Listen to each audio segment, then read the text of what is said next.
No pressure. 10 seconds. Words that rhyme with unrivaled. Ready, set, go. Spiral. Bible. Title.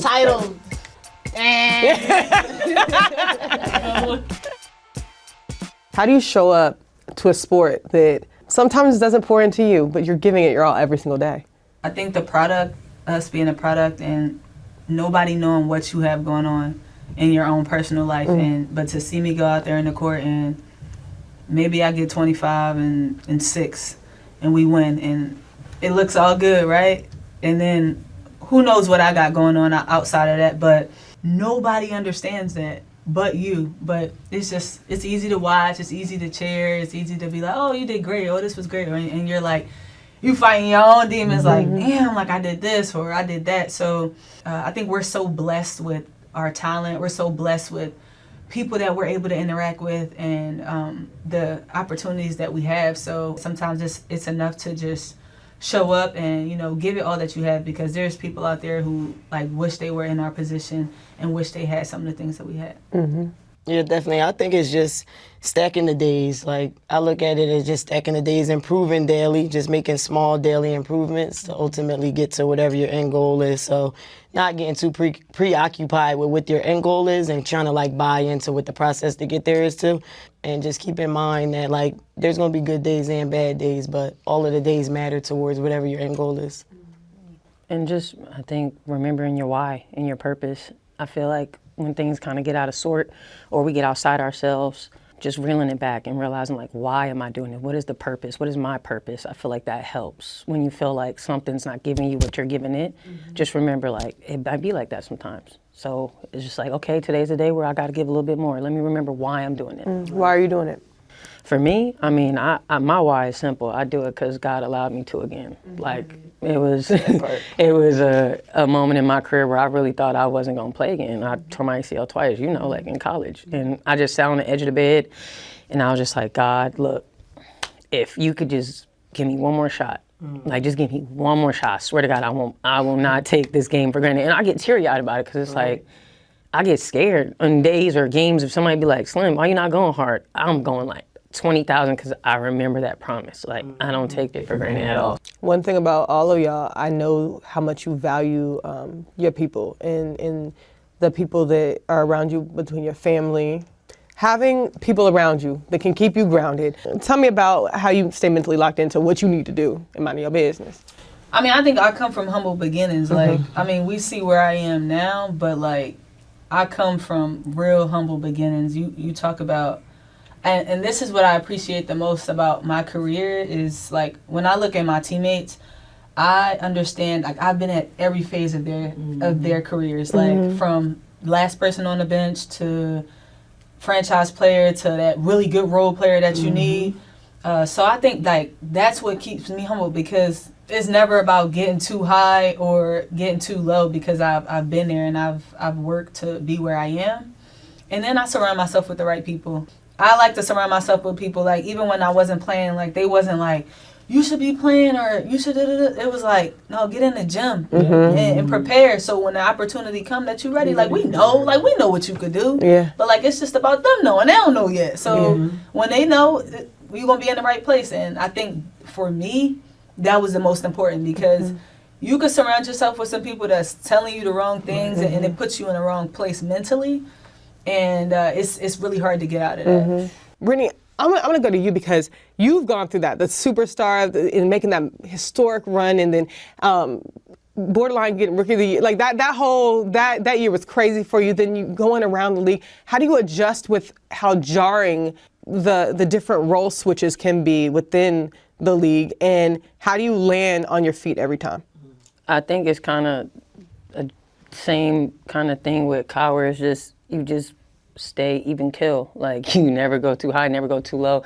I think it's just being able to just stay prepared and understand that, like, how can I make the best of the situation? Like, even if it's not my most favorable situation, how can I make it the best situation? Like, and I always tell people, the 1 year where I was like, oh snap, it was the bubble year. I'm getting traded from Atlanta to LA, and I got Candace Parker, Chelsea Gray, Simone Augustus, Raquana Williams. I'm like, what does this team need? And I'm like, I guess I'll play some defense. Like, you know, because it's like, and there's no like primary defenders, right? And I'm like, nobody really want to have that job. So I'm just like, how can I stay on the floor? And that was my niche. And really it was that last season in LA where it was like, Coach Fred, shout out to him. He realized like, oh, this your contract year. Like, go crazy. Right. And I'm thankful for that because not every coach gonna do that or realize or understand that. I think just to piggyback off of that, like when I got traded from Washington to Chicago, I was having those same thoughts, like what can I bring to this team? And I think the first year, didn't play, didn't talk, didn't say a word. The first year I just didn't say a word. Weird. Second year I'm like, okay, like, I was like, you know what? I think I could bring like energy to this team. I started doing handshakes. I did handshakes with everybody.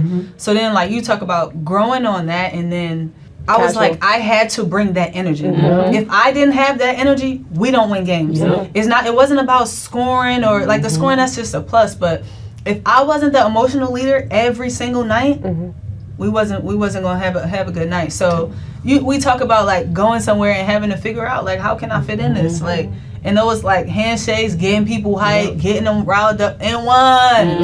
Like, we here, all like all that. And you know you gonna hear Khan's voice over everything. It matters. I just want to say too, like, and I never said it out loud, but the 2021 year, like, bro, when I say that gave me so much motivation to go into year 22, because knowing you since we 18, watching Ka like literally go through the Richter, and I'm just like, I just kept telling everybody, I'm like, bro, I said, if anybody I'm hyped for is Ka, because I'm like, she went through every single thing that could possibly make a rookie want to be like, I'm good, I'm up out it. No, like, and then it's like, that's your homie, so you like, damn, that was hella motivation, like, to keep going, because I'm like, if she can wait however many years to get that opportunity, like, it wasn't even win or lose, like, still got the opportunity to compete for a championship, because not a lot of people can say they got to the finals and then you won one.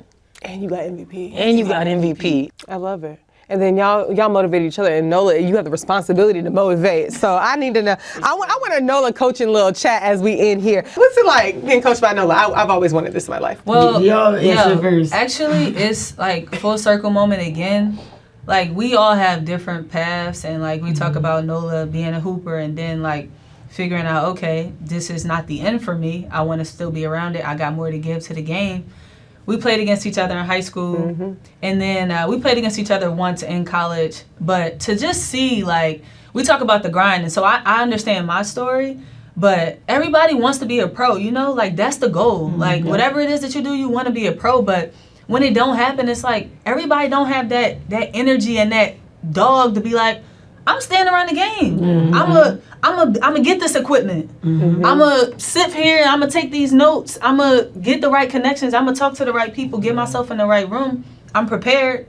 I get this opportunity. I'm a head coach at Unrivaled. I get a promotion in my second year. Like, and I think it's really hard to like you work. You get smacked down. It's not gonna happen. Ankle, 2 parts, whatever. Boom. Okay, I'm coaching. And like to see her grind through that, and then like we walk in the gym, she's always prepared. She's like, this what we doing, this. Players coach, relatable, like that's tough.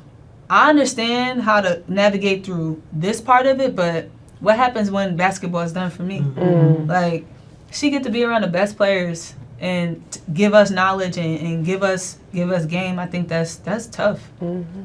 Yeah, definitely. I would say it's crazy because that 2021 year that y'all talk about, when it was they won the championship, they beat us in the semifinals that year, right? But I could vividly remember that Chicago coming to play us in Connecticut, and me and Ka just having a moment for 2 seconds, and she was like, yo, I see you doing your thing, like, I respect that. And it was just like, yo, same, like, keep hooping, like, and that's always been on the trail. Every single time we see each other, it's always love. Like, Slim sitting out this year, I remember first game of the season was at Long Beach, and she was out, and I went up to her like, yo, you good? Like, just making sure, you know, you speak about your people. I get to coach my people now. I get to coach people that I played with. I get to coach people that, you know, I've actually had friendships with in real life.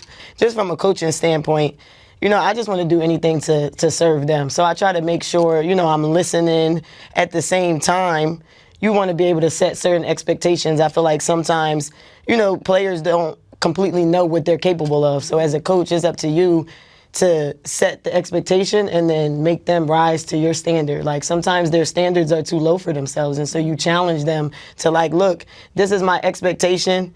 This is your standard. I'm not lowering my standard. You rise to meet our standard. And where we meet at is going to be somewhere special. But success is coming in and being excited about the day and coming in, like those little things matter. Coming into the locker room when we first get here and coming up with the signal. It's in all of those little things that like builds the chemistry and, you know, builds camaraderie and just helps make the days that are hard a little bit less hard. And what a great relationship we have all built. Thank you so much, Rose, Yeah. for coming through today.